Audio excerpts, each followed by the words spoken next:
एक ओवरव्यू ले लेते हैं जी हम लोग। ओके, आओ शुरू करें। तो हम लोगों ने एक चैप्टर स्टार्ट किया था, किस चीज का? हमने स्टार्ट किया था चैप्टर विस्कोसिटी वाला, हाइड्रोडायनामिक्स। ठीक है, हाइड्रोडायनामिक्स। तो हाइड्रोडायनामिक्स के अंदर हम लोगों ने क्या किया था? हार्दिक रिकॉर्ड कर रहा है ना बेटा? आया हुआ हार्दिक? यस सर, आया हुआ है। हाँ ठीक है बेटा, रिकॉर्ड कर लियो। चलो, हाइड्रोडायनामिक्स, फ्लूइड इन मोशन, हम लोगों ने ये स्टार्ट किया था उस दिन, फिर बीच में हम लोगों ने टेस्ट वगैरह ले लिया तो रह गया आपका। Fluid in motion, fluid in motion क्या है आपका? बड़ा ही सिंपल सा मैंने आपको बताया था। जैसे हमने फ्लूइड एट रेस्ट पढ़ा, उसके अंदर हम लोगों ने बेसिक चीज क्या पढ़ी कि रेस्ट पर फ्लूइड की क्या क्या प्रॉपर्टीज होती हैं, जिसमें one of the most concept हम लोगों ने क्लियर किया, दैट इज सरफेस टेंशन। अब ऐसे ही हमारे पास यहां पर आता है विस्कोसिटी।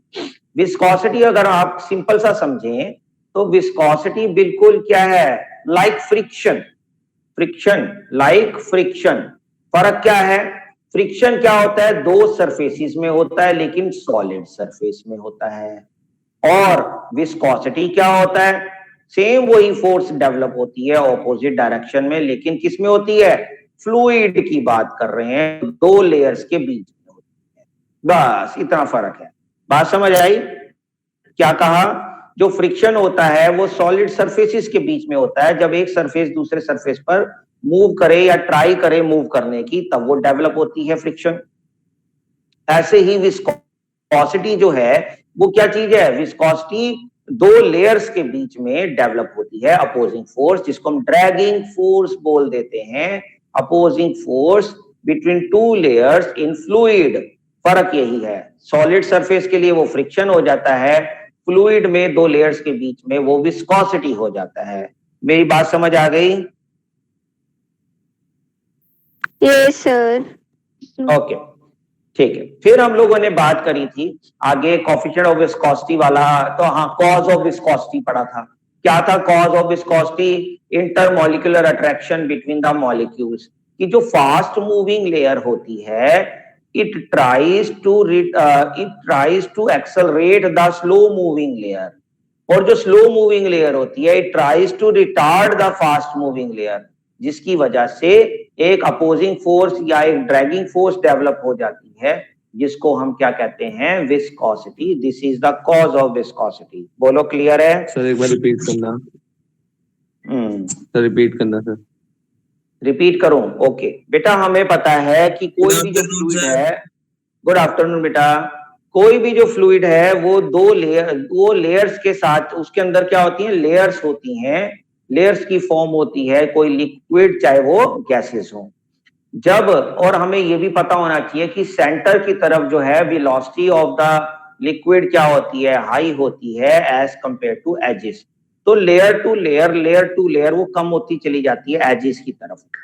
तो उसमें कुछ फास्ट मूविंग लेयर्स भी हो गई इसका मतलब, और स्लो मूविंग लेयर्स भी होगी एक दूसरे के लिए, है ना? जो इससे बाहर वाली होएगी वो स्लो होएगी, तो अंदर वाली उसके लिए क्या होएगी? फास्ट होएगी। इस टाइप से। तो होता क्या है, जो फास्ट मूविंग लेयर है वो स्लो मूविंग लेयर को एक्सेलरेट कराने की कोशिश करती है, और जो स्लो मूविंग लेयर है वो फास्ट मूविंग लेयर को क्या करती है? रिटार्ड करने की कोशिश करती है, जिसकी वजह से क्या होता है? एक ड्रैगिंग फोर्स डेवलप होती है, जिसको कहते हैं, this is the cause of viscosity. बोलो, क्लियर है? Yes sir.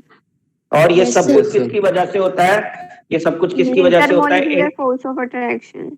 Very good, very good. अब हम लोग फिर उसके आगे एक बात और करी थी, कोएफिशिएंट ऑफ विस्कोसिटी क्या होता है? Coefficient of viscosity, coefficient of viscosity हम लोगों ने कहा था कि जो ड्रैगिंग फोर्स डेवलप होती है, जो ड्रैगिंग फोर्स डेवलप होती है हमारे पास between two layers of the fluid, मेरे मार्कर कहां गए? Between two layers of the fluid, वो फोर्स, ड्रैगिंग फोर्स किस पे डिपेंड करती है? Area between the two layers, है ना? Area between two layers and also depend करती है velocity gradient between two layers, velocity gradient, velocity per unit displacement. आ गया, याद आ गया, इतना किया था। फिर इन दोनों को हम लोगों ने जब कंबाइन किया था तो कंबाइन करके मेरे पास क्या आया था, कंबाइन करके आया था ए डीवी बाय डी एक्स। फिर हम लोगों ने क्या कहा था, माइनस का ईटा ए डीवी बाय डी एक्स। याद आया, परसों Yes, तरसों sir. किया था। हाँ, ए डीवी बाय डी एक्स। तो ये आपके पास क्या हो गया, फॉर्मूला भी बन गया, और ये जो कांस्टेंट ऑफ प्रोपोर्शनैलिटी है इसको कहते हैं coefficient of viscosity, that is eta is equal to F, और अपॉन में क्या होगा, A dv by d x. इसकी यूनिट भी बताई थी, डेकापॉइस होती है, 1 decapoise is equal to 10 poise होती है। याद आ गया, ये सारी चीजें Yes, मैंने आपको sir. बताई थी। इसकी भी यूनिट बताई थी, एफ फोर्स की क्या होती है, न्यूटन। जब ये ऊपर जाएगा तो इसकी क्या होती है, पर मीटर स्क्वायर, और ये क्या बनेगा, सेकेंड। तो न्यूटन पर मीटर स्क्वायर सेकेंड बन जाएगी। बोलो clear? Excuse me Yes, sir, sir.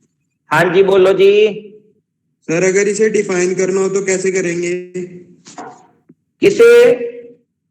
Coefficient of viscosity, 1 डेकापॉइस को, बेटा ये तो यूनिट है 1 डेकापॉइस। आप इसको डिफाइन, इसकी डेफिनेशन जो बनेगी आपकी कोएफिशिएंट ऑफ विस्कोसिटी, उसी को आप डिफाइन कर सकते हो ना। It is defined as the, या it is equal to the, कुछ भी, द फोर्स रिक्वायर्ड। हम सर 1 न्यूटन को डिफाइन करते हैं सर वैसे। अच्छा अच्छा, तो उसके अंदर आप बड़ा सिंपल सा कर सकते हो। देखो उसके अंदर क्या होगा, उसमें कहोगे ये 1 डेकापॉइस के लिए क्या बन जाएगा, ऊपर 1 न्यूटन, अपॉन में क्या होगा, पर मीटर स्क्वायर, और पर सेकंड के इस फॉर्म में करोगे, 1 सेकंड के अंदर। Okay sir. ठीक है, तो यही चीज आपके पास यहां आ जाती है। तो ईटा यानी कोएफिशिएंट ऑफ विस्कोसिटी, इसका मतलब जो फोर्स रिक्वायर्ड होती है per unit area between the layers per unit velocity gradient. Okay Yes, sir. Okay. फिर हम लोगों ने आगे काम शुरू, आगे तो कुछ नहीं किया था ना, बस यहीं तक किया था आई थिंक। Yes sir. चलो ठीक है, फिर आगे का आज शुरू करते हैं। आज आगे का शुरू करते हैं, इससे आगे का। फिर आता है आपके पास बेटा, कई बार क्वेश्चन पुट कर लेते हैं, सिमिलैरिटीज और डिससिमिलैरिटीज इन विस्कोसिटी एंड फ्रिक्शन। क्योंकि मैंने अभी आपको शुरुआत में ही बताया कि इट इज ये फ्रिक्शन की तरह ही तो है बिल्कुल। जैसे फ्रिक्शन सॉलिड सरफेस में यूज होता है, वैसे ये लिक्विड सरफेसेस में या गैसेस के लेयर्स के बीच में होता है, फ्लूइड के लिए। तो क्या इनमें सिमिलैरिटीज क्या क्या हुई, कौन बताएगा?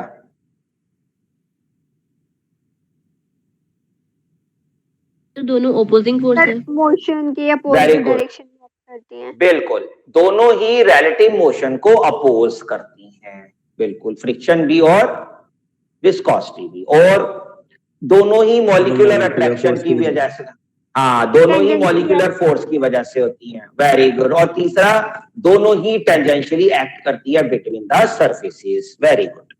ऐसे अगर हम कहेंगे कि ये डिफर किस चीज से करता है, डिससिमिलैरिटी क्या है? एरिया पे होता है और हाँ। लिक्विड सरफेस के। सर एक सरफेस बिल्कुल। पे एक्ट करता है और एक liquid sir.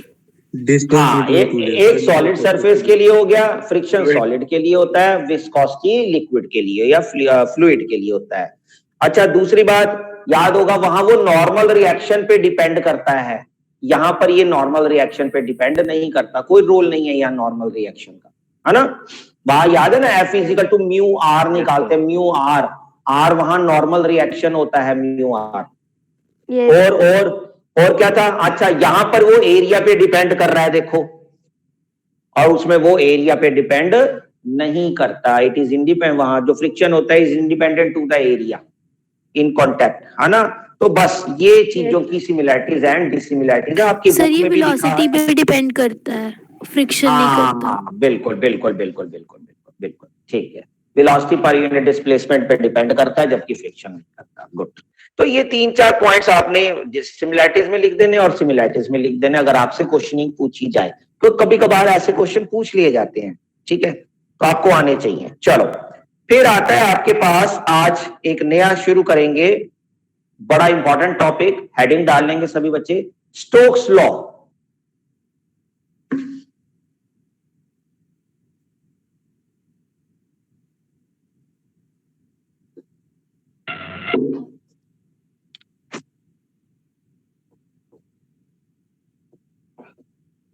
Stokes law, Stokes law ने क्या कहा? स्टोक्स लॉ जो है वो क्या बताता है कि अगर कोई स्फेरिकल बॉडी हो। हाँ जी बेटा बोलो। सर पोइसन्स फॉर्मूला करना है सर? हाँ करना है, करेंगे लेकिन। अच्छा ओके ठीक। हाँ स्टोक्स लॉ, स्टोक्स लॉ में वो क्या कहता है? वो कहता है कि अगर कोई स्मॉल स्फेरिकल बॉडी है, क्या अगर एक कोई भी स्फेरिकल बॉडी है, स्फेरिकल बात हो रही है, अब जैसे कोई भी स्फेरिकल बॉडी की बात करें, अगर कोई स्फेरिकल बॉडी है और उसको अगर किसी विस्कस मीडियम में क्या कर दिया जाए? फ्रीली फॉल कर दिया जाए। समझ रहे हो? Yes sir. Yes sir. हाँ देखो एक चीज समझ, एक बार फिर से सर। कोई बात नहीं, सुनो मैं जो कुछ बताने लगा हूं ध्यान से सुनना। विस्कोसिटी तो आपका एक तरीके की जो फोर्स डेवलप होती है, उस फिनोमिना को, उस चीज को हम विस्कोसिटी, टर्म को विस्कोसिटी बोलते हैं। आप लोगों को पता होगा जब हम किसी भी फ्लूइड के बारे में बात करते हैं, हम कहते हैं ये ज्यादा विस्कस है। जैसे हम लोग कहते हैं honey is more viscous than water, तो क्या मतलब हुआ? तो उसके सर की लेयर हनी ज्यादा गाढ़ा है, layers क्रैक ज्यादा है। हाँ अपने हिसाब से, अगर हाँ हम लोग अपनी भाषा में कहते हैं ये ज्यादा गाढ़ा है, हाँ ज्यादा गाढ़ा है, ज्यादा डेंस है। हाँ तो लेयर्स ज्यादा नहीं है, लेयर्स के बीच में जो फोर्स ऑफ विस्कोसिटी होगी, जो ड्रैगिंग Drag, फोर्स sir. होगी, वो बहुत ज्यादा, ड्रैग ज्यादा है। बिल्कुल, तो यही चीज याद रखनी है। तो विस्कस मीडियम का मतलब कोई भी एयर और फ्लूइड में से कुछ की किसी की भी बात हो सकती है, वो एयर भी हो सकता है, कोई भी गैस हो सकती है, कोई भी लिक्विड हो सकता है, ठीक है। अब ध्यान से दोबारा से सुनो, दोबारा से शुरू करते हैं स्टोक्स लॉ। स्टोक्स लॉ कहता है कि अगर आप किसी स्फेरिकल बॉडी की बात करें, कोई भी स्फेरिकल बॉडी अगर किसी विस्कस मीडियम में ट्रेवल करता है, क्या करता है? किसी भी विस्कस मीडियम में जब वो ट्रेवल करता है तो उस पे एक ड्रैगिंग फोर्स डेवलप होती है। उस पे क्या होती है? एक ड्रैगिंग फोर्स डेवलप होती है, और वो जो ड्रैगिंग फोर्स होती है वो होती है 6 pi eta R V. Note down please. According to Stokes' law, the dragging force developed on a spherical body which is moving in a viscous medium is 6 pi eta rv.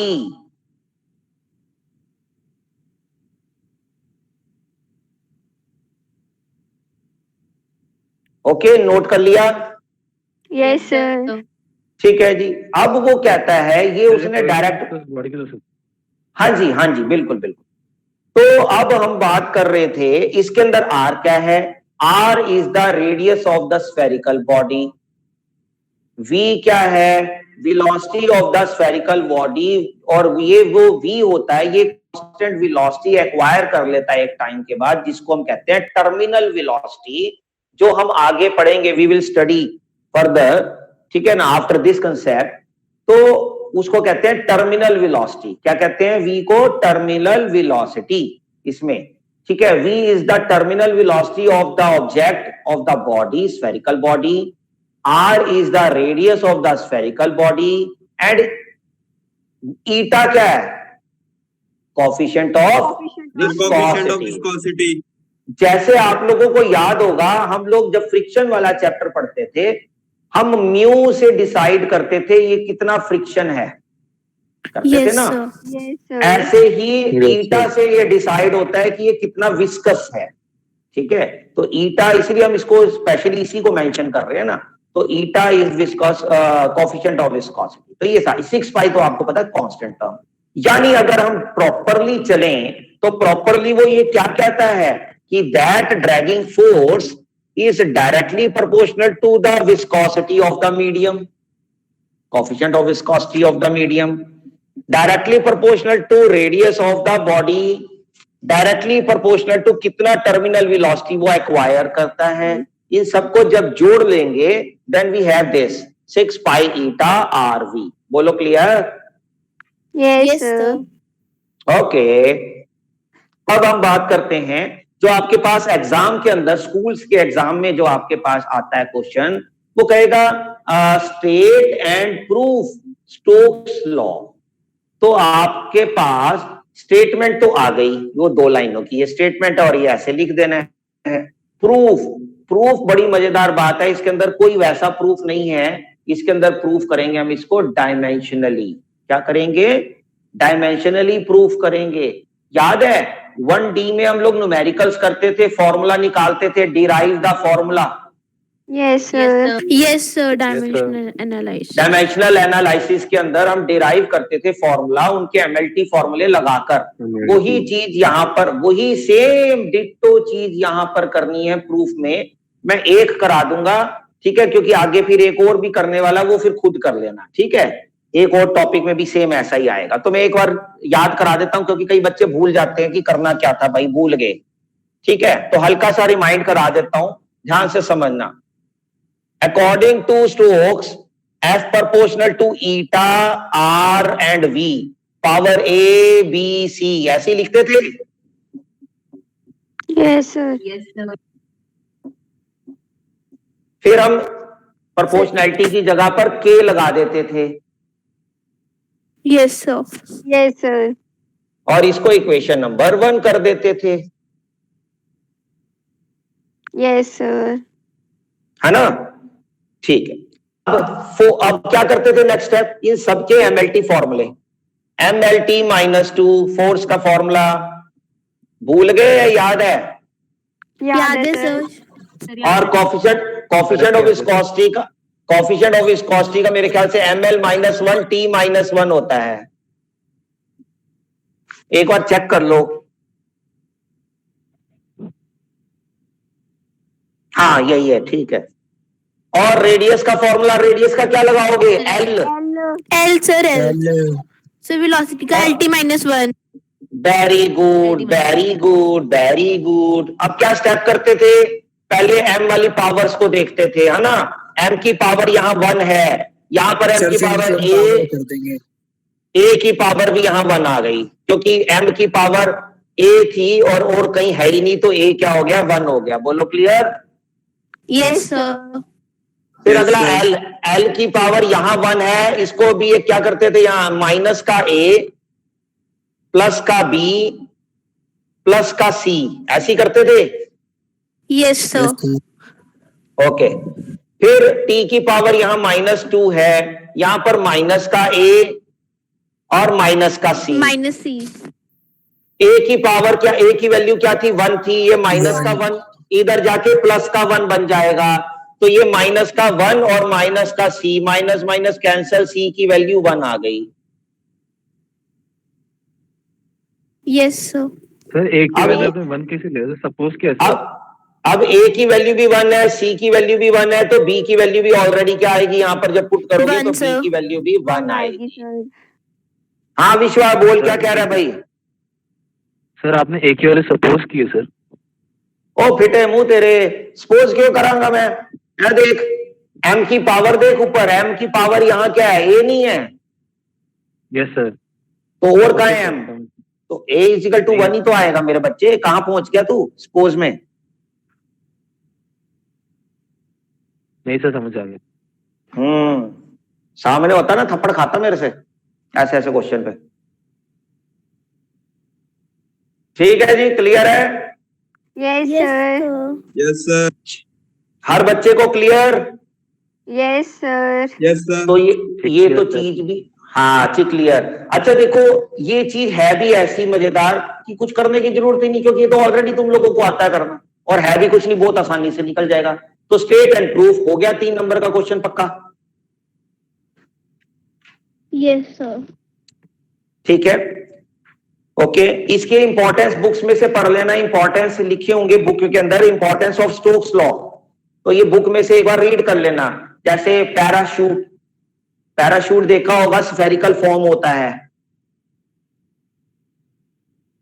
Yes, sir. जैसे नीचे आता है। हाँ, तो वो easy, वो एकदम तेजी से नीचे नहीं आता। जैसे पैराशूट ओपन होता है तो आपको एक बार जर्क लगता है ऊपर की तरफ, फिर उसके बाद आप स्लो हो जाते हो। जितनी स्पीड से आ रहे होते हो वो स्पीड एकदम से क्या हो जाती है, कम हो जाती है। क्यों? क्योंकि वही चीज आ गई, उस पर स्टोक्स लॉ लग गया, एक ड्रैगिंग फोर्स एक्वायर कर ली एक्स्ट्रा। एक तो बंदा तो पहले से ही कर रहा था, कुछ ना कुछ तो उस पर ड्रैगिंग फोर्स लगी रही होगी, लेकिन जब वो स्फेरिकल बॉडी आ गई तो उसने उसको और हेल्प कर दी ताकि वो इजीली लैंड कर सके, वरना वो हमेशा के लिए ही लैंड हो जाएगा। ठीक है, clear? Yes, sir. Yes, sir. ठीक है। सर ये मिल्किंस एक्सपेरिमेंट कौन सा एक्सपेरिमेंट है? मिल्क नहीं है बेटा, वो मिलीकन है, मिलीकन। सर मैंने भी वही बोला, मिल्किंस। हाँ मिल्कन्स, मिल्कन एक्सपेरिमेंट बेटा अलग से इलेक्ट्रॉनिक चार्ज का, ये अभी आप लोगों ने नहीं पढ़ना, ये अभी आपके वैसे नहीं समझ आएगा, छोड़ दो इसको। Electronic Okay, charge sir. Determination के लिए जरूरत पड़ती है, तो उसको रहने दो। बस वो उन्होंने बता दी इंपॉर्टेंस कहाँ कहाँ होती है, तो बस आप याद रख लो उसको, है ना। में बेसिकली चीज यही है कि कोई भी चीज जब स्फेरिकल फॉर्म अप्लाई हो जाती है तो उस पर एक ड्रैगिंग फोर्स, अच्छी ड्रैगिंग फोर्स डेवलप होती है, 6 पाई ईटा आरबी, वो आपने याद रखना बेटा। ठीक है बेटा, ओके सर। ओके। चलो नेक्स्ट हेडिंग डालेंगे सभी बच्चे, वेरी वेरी इंपॉर्टेंट टॉपिक एक और आता है, टर्मिनल वेलोसिटी।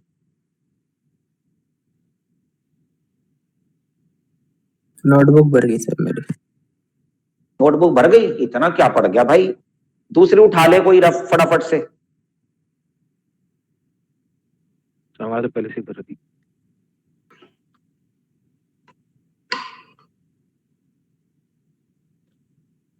अच्छा भाई 26 तारीख को आप लोगों का 7A का टेस्ट होगा, 7A नहीं, A और B का। सर मैं नहीं दे पाऊंगी सर, मेरे 28 को फिजिक्स का एग्जाम है, फिजिक्स का। तो फिजिक्स में ये चैप्टर नहीं आ रहा बेटा तेरे? नो सर, सिर्फ फर्स्ट 3rd यूनिट तक आ रहा है, फर्स्ट से लेके 3rd यूनिट तक बस। अच्छा गुआक्षी बोल रही है, ठीक है। हाँ तुम्हारा तो कम ही आ रहे हैं, ठीक है, तुम्हारे तो अभी वही लॉज ऑफ मोशन तक। नो सर, सर इन्होंने ना जिस दिन छुट्टी थी ना उस दिन भी बुला के करवा लिया था वो बैंकिंग ऑफ रोड। ओके, मतलब 3rd यूनिट कंप्लीट हो गई। हाँ स्कूल बंद हो गए, स्कूल बंद हो गए, ट्यूशन भी बंद हो गई सर, कोई जा रहा है।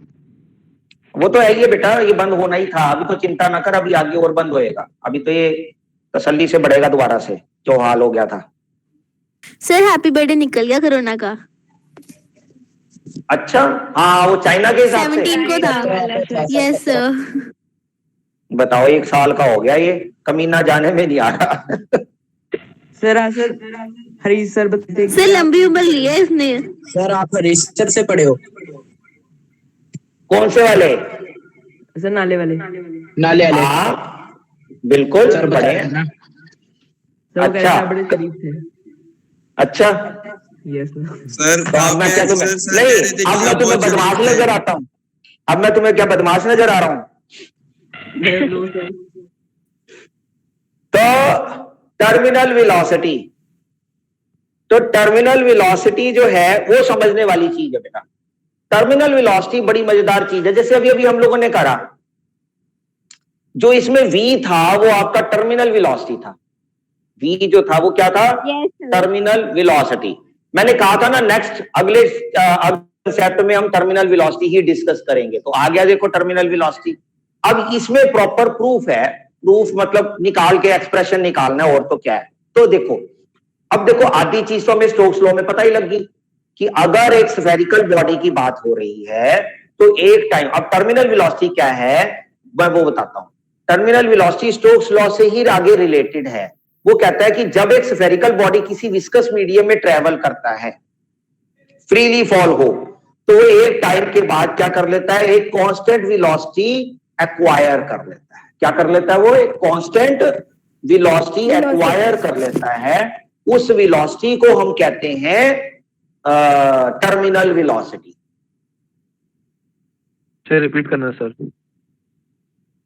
The maximum constant velocity acquired by a spherical body when it is freely falling in a viscous medium, उसको हम क्या कहते हैं? फिर वो भूल गया, terminal velocity. Sir constant velocity कैसे होगा सर? एक्सेलरेशन यानी सर फ्रीली फॉल में? ना ना ना ना, एक टाइम के बाद विस्कस मीडियम में जब स्फेरिकल बॉडी कोई भी आती है, एक्सेलरेशन तो उसमें लागू होएगा ही होएगा। जी की वैल्यू तो उसमें देखना एक्सप्रेशन में ऑलरेडी आएगी, पर वो एक्सेलरेट नहीं होएगा, और वो एक कांस्टेंट वेलोसिटी एक्वायर कर लेगा। उसी वेलोसिटी से वो धीरे धीरे धीरे धीरे चीज नीचे आएगी। एक बार को तो तेज होती है, लेकिन एक टाइम के बाद, एक सर्टेन टाइम के बाद वो एक मैक्सिमम तभी मैक्सिमम वर्ड यूज कर, मैक्सिमम कांस्टेंट वेलोसिटी जो एक्वायर कर लेता है उसको हम कहते हैं टर्मिनल वेलोसिटी, जितनी भी वो मैक्सिमम लास्ट तक एक्वायर करेगा। सर जैसे कि हमने एक बुलेट फायर किया था पानी के अंदर, सर वो तो सीधा डायरेक्टली पहुंच जाता है सर, बहुत तेज। पहली बात तो bullet is not in spherical form. Okay sir. Sir spherically bullet मान लो सर, दूसरा होता है। स्फेरिकल बुलेट कैसे मान ले? हाँ, स्फेरिकल बुलेट होगी तो जरूर वो, हाँ, फिर वो जरूर एक कांस्टेंट वेलोसिटी के साथ पहुंचेगी। ऐसा होता है सर? तभी तो पैराशूट तो आपने देखा नहीं है, बंदे की तो स्पीड कितनी तेज होती है, ऐसे तो वो धार आके नीचे गिरेगा, लेकिन पैराशूट बिल्कुल स्लो हो जाता है और एक बड़े आराम से स्मूथली वो आता है, धीरे धीरे धीरे धीरे उसी स्पीड से रहता है तकरीबन। सर विश्वास नहीं हो रहा है। कोई बात नहीं, पैराशूट में जाके धक्का मारेंगे तेरे को ऊपर से तो विश्वास होगा। ठीक है? तो टर्मिनल वेलोसिटी इसी को कहते हैं। तो मैक्सिमम का मतलब ये होता है कि वो धीरे धीरे जो इंक्रीज तो होती है, लेकिन इतनी नहीं होती है, लेकिन वो काइंड ऑफ कांस्टेंट बन जाती है। तभी हम उसको कहते हैं मैक्सिमम, कह रहे हैं कि जितनी भी वो मैक्सिमम वेलोसिटी एक्वायर करेगी कांस्टेंट होते होते, उसको हम कहते हैं आपकी टर्मिनल वेलोसिटी। तो अब ऐसी कंडीशन पर क्या होगा सोचो। पहली बात, जो स्फेरिकल बॉडी होगी उस पे कौन कौन सी फोर्सेस एक्ट करेंगी, कौन बता सकता है? बुक में मत देखना, ईमानदारी से। तो क्या सर एक बार क्वेश्चन रिपीट करना। मैंने कहा इस स्फेरिकल बॉडी को जब मैं फ्रीली फॉल कर दूं किसी विस्कस मीडियम में, तो इस पे कौन कौन सी फोर्स एक्ट कर सकती हैं? विदाउट ड्रैग फोर्स एक्ट करेगी सर। अच्छा, वो किधर होगी, नीचे या ऊपर? सर ऊपर की तरफ होगी ना। ऊपर की तरफ। सर एक पहली चीज बहुत अच्छी बताई, ड्रैगिंग फोर्स डेवलप होगी ऊपर की तरफ। चलो बहुत बढ़िया। और एक वो सर एक वो डाउन फायर फोर्स की जो होगी, होती है, नीचे की तरफ। डाउन फोर्स होगी सर। थ्रस्ट वाली नीचे की तरफ। Weight sir mg. Weight mg नीचे की तरफ, अपथ्रस्ट ऊपर की तरफ। Buoyance force. यानी यहां पर तीन तरह की फोर्सेस हम लेके चल रहे हैं। एक उसका अपना वेट जिसकी वजह से वो नीचे आ रहा है, एक जो विस्कस फोर्स लग रही है जिसको भी ड्रैगिंग फोर्स बोल रहे हैं, जो ऊपर की तरफ ऑपोजिट लगती है ना, जैसे फ्रिक्शन लगता है, ऑपोजिट हो गया। ठीक है? और एक अपथ्रस्ट जो मीडियम की वजह से ऊपर होगा। अच्छा, अपथ्रस्ट कौन एक्सप्लेन कर सकता है मुझे? अगर मुझे अपथ्रस्ट निकालना हो किसी का, बॉयड फोर्स। अच्छा, बॉयड फोर्स, चलो आगे बॉयड फोर्स पे बात आगे, वेरी गुड। बॉयड फोर्स क्या होती है एक्चुअली? अगर मैं कहता हूँ बॉयड फोर्स में निकाल, ये फोर्स जो पानी में लगती है नीचे की तरफ से। The upward force exerted by a fluid. दोबारा, हाँ सही बोला विश्वा, बोल। The upward force exerted by a fluid. हाँ, Which balances his weight. हाँ, weight of the body, Object. हाँ, या ऑब्जेक्ट। ओके, ध्यान से सुनना। अब हम कहते हैं इसका बॉडी का डेंसिटी हम कहते हैं रो। बॉडी की डेंसिटी क्या ले ली हमने? रो। और इस पूरे मीडियम की डेंसिटी मैंने कह दी सिग्मा।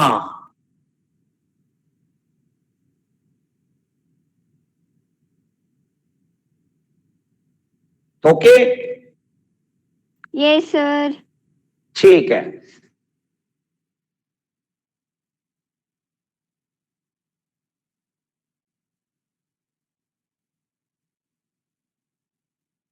Okay clear. अब थ्रस्ट पता लग गया, विस्कस फोर्स पता है, वेट mg, ये भी तो एक फोर्स ही होती है ना mg भी बेटा। Yes, sir. सर Yes, आपने अब लेट किया है, क्या किया? लेट की है। हाँ हाँ बेटा ये लेट करा, इसकी इसको हमने रो कह दिया, इसकी हमने अपना जो अपना हाँ वो मान लिया, डेंसिटी को सिग्मा मान लिया।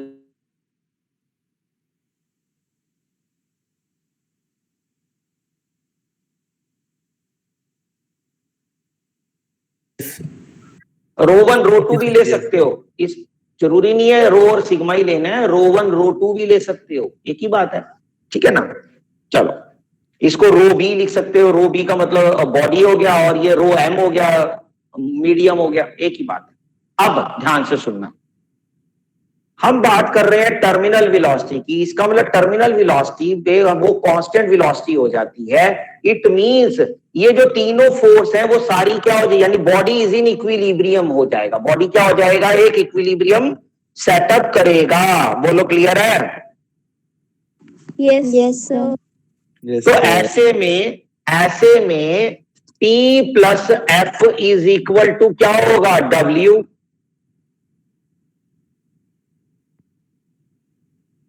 Yes sir. ओके अच्छा, अब एक एक करके बताते जाना। F क्या होगा, 6 pi eta RV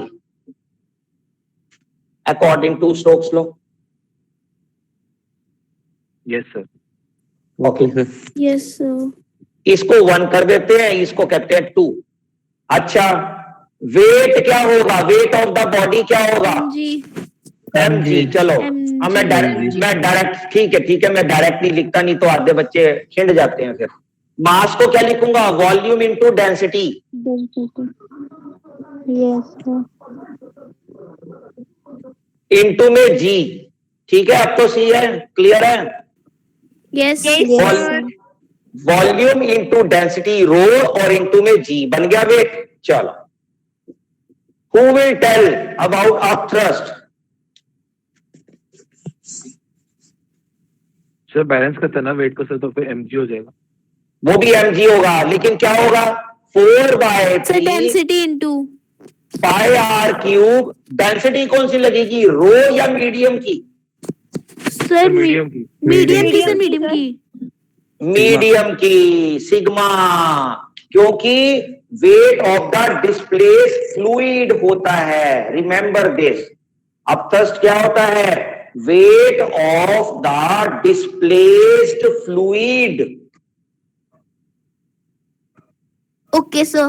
yes sir. तो जब फ्लूइड की बात कर रहे हैं तो डेंसिटी भी फ्लूइड की लगेगी, और वॉल्यूम क्योंकि उतना ही वो हटाएगा जितना बॉडी का वॉल्यूम होगा, उसी शेप का वॉल्यूम ही तो हटाएगा, तो इसलिए हम वॉल्यूम वही लेते हैं जो बॉडी का वॉल्यूम होता है। तो 4/3 पाई r cube volume into density fluid की, और ये g, ये सारी वैल्यू को उठाओ फर्स्ट में डाल दो। तो मैं फर्स्ट में ऐसे लिख रहा हूं, पहले आप लोग समझ लेना, F is equal to W minus T। तो x की वैल्यू क्या है, F की 6 पाई ईटा RV, इसमें दोनों में कॉमन क्या है, 4/3 पाई r क्यूब कॉमन है, अंदर क्या बचेगा, रो माइनस का सिग्मा, और बाहर ही ऐसे g। सुंदर सा लगता है ना, इधर बाहर g लिख दिया, लिखने को मैं यहां पर भी लिख सकता था। Okay sir. Yes, sir. जो कटता कट्टी जाओ, पाई दे नाल पाई कट गया, एक ये देखो क्या हो गया, 6 3 जा 18, 2 2 जा 4 और 2 9 जा 18, और v की वैल्यू निकालनी है। तो v की वैल्यू क्या आएगी मेरे पास, v की वैल्यू आएगी 2/9। ओके, एक r से एक r गया, आर भी कट देगा sir. r square R square rho minus का सिग्मा इनटू में g अपॉन में सर नीचे ईटा। सर ईटा, सॉरी। हाँ एन नहीं बेटा, ये ईटा है। लंबी नाक होगी ना तो ईटा बन गया, लंबी सी नाक निकाल देनी है इसकी, ईटा। यस सर, सर वो देखने में पहले दिमाग में नहीं आता है ना, इसलिए। हाँ हाँ कोई बात नहीं बेटा, वो धीरे धीरे अपने आप आदत हो जाती है। पहली बार तो पढ़ रहे हो तुम लोग, तुम कौन सा +1 में तीसरी चौथी बार पढ़ रहे हो। मेरे को तो देखो नालायक हूँ, हर साल ही पढ़ता हूँ। सर तभी इतने नालायकों को पढ़ा रहे हो आप। तुम तो होशियार बच्चे हो, एक ही साल में +1 पढ़ कर निकल जाओगे। हमें देखो 12-13 साल हो गए पढ़ी जा रहे हैं, पढ़ी जा रहे हैं। सर फिर वो मनी मैटर करती है ना। सर क्या होता है, फिर इतना पढ़ना पड़ता है। चलो बोलो, ये समझ आ गया बेटा? Yes, sir. Yes sir. Yes चलो। सर। बहुत बढ़िया। अब देखो बड़ी मजेदार, देख बेटा विश्वा, इसमें देख जी का रोल भी आ गया अपने आप ही, देख यस सर। आ गया। हाँ तो तेरी जो जी वाली कहानी है वो भी इसके अंदर आ गई, देखो अपने आप ही कि एक्सेलरेशन यानी प्लेस टू प्लेस भी वेरी करेगा इस हिसाब से। पर अगर समझ आ रही है ना मेरी बात, प्लेस टू प्लेस भी यानी कि जी जैसे जैसे कम होता बढ़ता जाएगा तो वेलोसिटी उस हिसाब से होगी, ठीक है। हाँ कम नहीं होती जाएगी, डायरेक्टली है, बढ़ती जाएगी। सर बड़े कम हो गए सर, ठीक है। हाँ ठीक है, बोलो ये सी समझ आ गई। यहां पर आपके पास नोट्स में मैंने भेजे हुए डिस्कशन आ जाती है इस रो और सिग्मा में, इस रो और सिग्मा में डिस्कशन सी आ जाती है। वो क्या डिस्कशन आती है? वो डिस्कशन ये आती है कि अगर बॉडी की डेंसिटी ज्यादा है तो बॉडी नीचे की तरफ आएगी, तो बॉडी क्या होगी? नीचे की तरफ आएगी। अगर डेंसिटी ऑफ द फ्लूइड ज्यादा है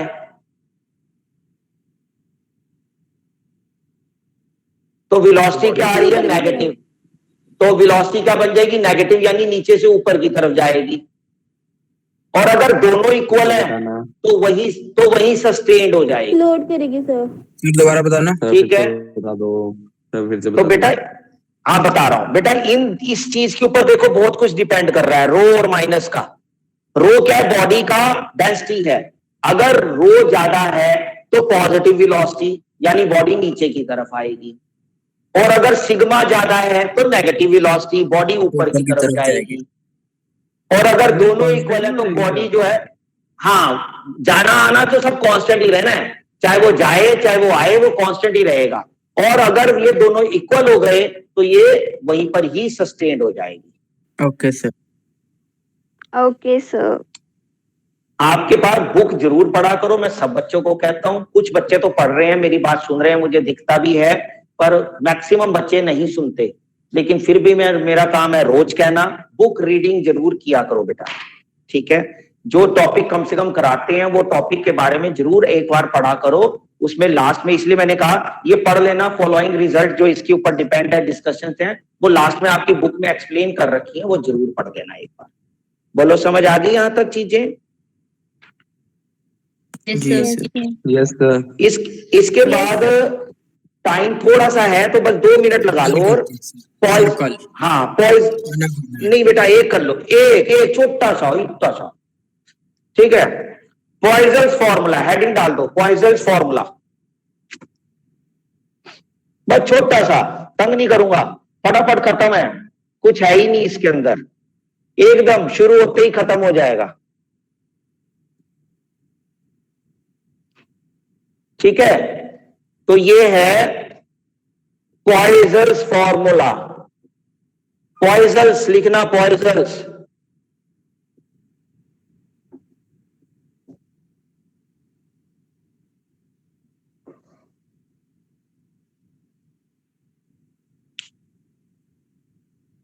कुछ नहीं है, सिंपल सा है, फॉर्मूला निकालना है। पॉइजन्स फॉर्मूला क्या कहता है कि अगर कोई भी लिक्विड फ्लो करता है किसी भी ट्यूब से हॉरिजॉन्टली, कैपिलरी ट्यूब से, जैसे समझ रहे हो, जैसे हमारी पाइप ही हो गई, जैसे हम लोगों के घर में पाइप नहीं होती पानी वाली, Yes, sir. वो हॉरिजॉन्टली एक जैसी होती है ना थ्रू आउट। तो अगर वो कहता है कि उसने क्या स्टडी करी थी कि अगर कोई लिक्विड या फ्लूइड, जब फ्लो लिक्विड के बारे में स्पेशली, लिक्विड जो है किसी भी कैपिलरी ट्यूब में हॉरिजॉन्टली ट्रेवल करता है तो उसका जो रेट ऑफ फ्लो है, क्या कहा, रेट ऑफ फ्लो, दोबारा से समझो, रेट ऑफ फ्लो पर सेकंड जिसको कहते हैं, यानी कि रेट ऑफ फ्लो का मतलब होता है volume per second, volume of the liquid पर सेकंड। रेट ऑफ फ्लो लिख लो अलग से खोपचे में, रेट ऑफ फ्लो का मतलब होता है volume per second, volume of the liquid flowing per second, volume of the liquid flowing per second को हम रेट ऑफ फ्लो कहते हैं, कैपिटल वी से डिनोट करेंगे। तो वो कहता है जो rate of flow of the liquid होता है उस ट्यूब में से, it is directly proportional to the pressure difference, pressure difference both side, pressure difference both side, यानी अगर मान लो ये ट्यूब है तो इसके दो एंड है ना, एक ये और एक ये, इन दोनों के बीच का pressure difference. Okay, Yes, sir. दूसरा also proportional to the fourth power of the radius of the tube, fourth power of the radius of the tube। तीसरा inversely proportional to length of the tube, length of the tube। और चौथा last inversely पूछा है, बोला है। हाँ बेटा, हाँ, ओ सॉरी, हाँ, और inversely proportional to the coefficient of viscosity, लंबी नाक, ईटा। तो इन सबको मिलाकर क्या बन जाएगा मेरे बच्चों, पी आर की पावर 4 ईटा एल। जब इसको खत्म करेंगे तो पी आर की पावर 4 ईटा एल, और के की वैल्यू होती है यहां पाई बाय 8, पाई बाय 8। तो पूरा फॉर्मूला बन जाएगा पाई बाय 8 पी आर की 4 ईटा एल। बस ये आपका पॉइजन्स फॉर्मूला है, पॉइजन्स इक्वेशन भी बोल देते हैं। सर एक बार वो फिर से बताना, किसके डायरेक्टली प्रोपोर्शन है, किसके इनवर्सली? रेट ऑफ ध्यान से देखो, रेट ऑफ फ्लो वो कहता है अगर कोई हॉरिजॉन्टल ट्यूब है जिसमें से अगर कोई लिक्विड फ्लो कर रहा है, तो जो लिक्विड फ्लो करेगा, the volume of the liquid flowing per second, volume of the liquid flowing per second, यानी एक सेकंड में कितना वॉल्यूम जो है वो लिक्विड का फ्लो कर रहा है, उसको कहते हैं रेट ऑफ फ्लो, यानी किस रेट से वो फ्लो कर रहा है। तो वो डिपेंड करता है, वो कहता है जो rate of flow of the liquid होगा उसमें से, वो डिपेंड करेगा किस चीज पे डिपेंड करता है, एक तो प्रेशर डिफरेंस पे डिपेंड करता है, दोनों एंड्स पर प्रेशर डिफरेंस, दोनों एंड्स का प्रेशर डिफरेंस कितना है। दूसरा रेडियस ऑफ द ट्यूब पे डिपेंड करेगा, ऑब्वियसली करेगा ना, जितना ज्यादा रेडियस होगा उतना वॉल्यूम ऑफ द लिक्विड ज्यादा जाएगा, इसलिए डायरेक्टली है। लेंथ पे डिपेंड करेगा लेकिन इनवर्सली, क्योंकि जितना ज्यादा लेंथ बढ़ती जाएगी उतना उसकी जो रेट ऑफ फ्लो है करने का एक सेकंड में, वो थोड़ा ऑब्वियसली कम होगा ना, ट्रेवल ज्यादा करना पड़ेगा। और तीसरा करता है विस्कोसिटी पे, जितना ज्यादा विस्कस उतना उसका फ्लो कम होगा ऑब्वियसली, ठीक है ना। तो ये सारी चीजों को जब मिला के आप बनाओगे तो एक ये पॉइजन्स इक्वेशन बन जाती है। ये था, इसलिए मैंने उस टाइम नहीं कराया था, मैंने कहा था, सोचा था लास्ट में कराऊंगा जब 2-3 मिनट रह जाएंगे। बोलो क्लियर है? यस सर, यस ठीक है। तो ये आपका तकरीबन काफी हो गए टॉपिक, बाकी कल पे लेंगे और थोड़े से तक दिनादिन दादा, और उम्मीद करते हैं कि परसों तक हम इसका खेल खत्म कर देंगे चैप्टर का, ठीक है। ओके, कल क्लास होगी तो सेम टाइम रखेंगे 3 to 4। सर कल तो संडे है, पर ग्रुप में बता देना अगर होगी तो। हाँ ठीक है, ठीक है, हाँ नहीं होएगी, कल तो होएगी बेटा, कल 3 to 4, अगर मुझे जाना ना पड़ा, अगर मुझे जाना ना पड़ा, संडे है तभी कह रहा हूँ बेटा, अगर मुझे जाना ना पड़ा, कोई काम ना पड़ा, तो 3 to 4 क्लास होगी, मैं आप लोगों को बता दूंगा। Okay. Okay sir thank you sir. Okay sir, Thank you. Thank you sir. Bye बेटा, Thank bye. you, sir. Thank you sir. Thank you sir. Good